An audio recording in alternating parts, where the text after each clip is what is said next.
Following some breaking news here in D.C., we know law enforcement is on alert today and ready to respond to any threat this election day. Yeah, we're getting some word that U.S. Capitol Police have made a rather concerning arrest. An arrest of a man at the Capitol Visitor Center. Police say he smelled like fuel. He was carrying some unusual items.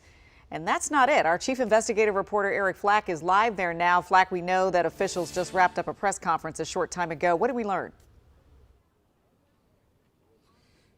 Yeah, that's just about 30 minutes ago. The U.S. Capitol Police Chief gave us a little bit of an idea about what they can say about what happened this afternoon.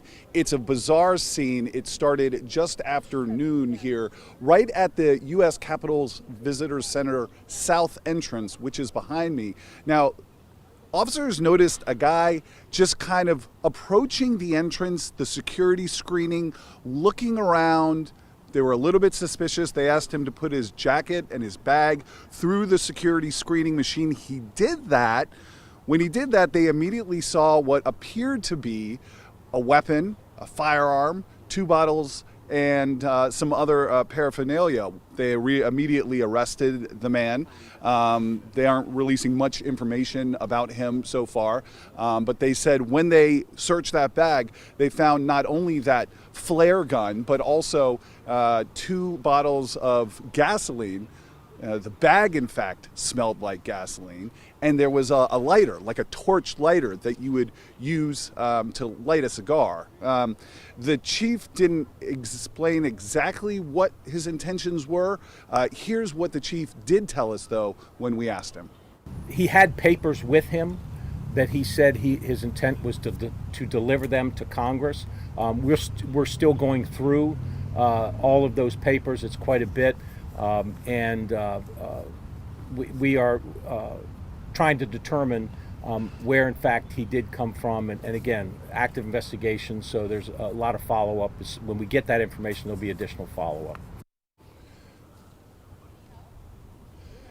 So they immediately shut down the U.S. Capitol Visitor Center, but there were already a number of tourists inside. They determined that because the man was in custody, they weren't letting anybody else in, but they did allow a bunch of those tourists to stay inside and finish their tours. So we saw them walking out of the Visitor Center and asked them, hey, did you hear about what was going on?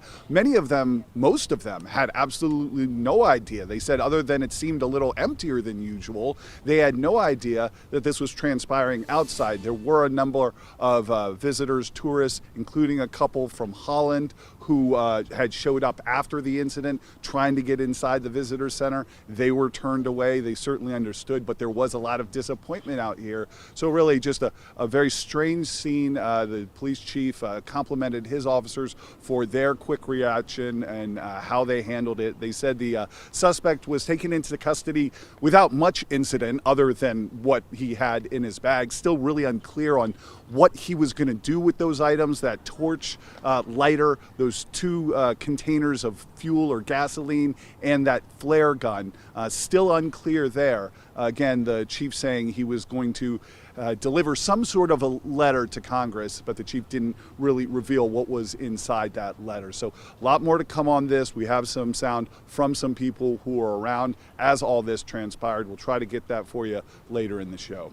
Yeah, Guys, back to you. Yeah, we know they found the suspect's car a few blocks away from the Capitol as well, Flack. So if a lot of folks who live in the area may have been wondering what's going on, they found his car there, and they say that car has been cleared. But good work by those police officers. Yeah, I was going to say, they always say, see something, say something. And in this case, it was the police that saw something, did something, and potentially kept something that we don't know from happening. Eric, thank you.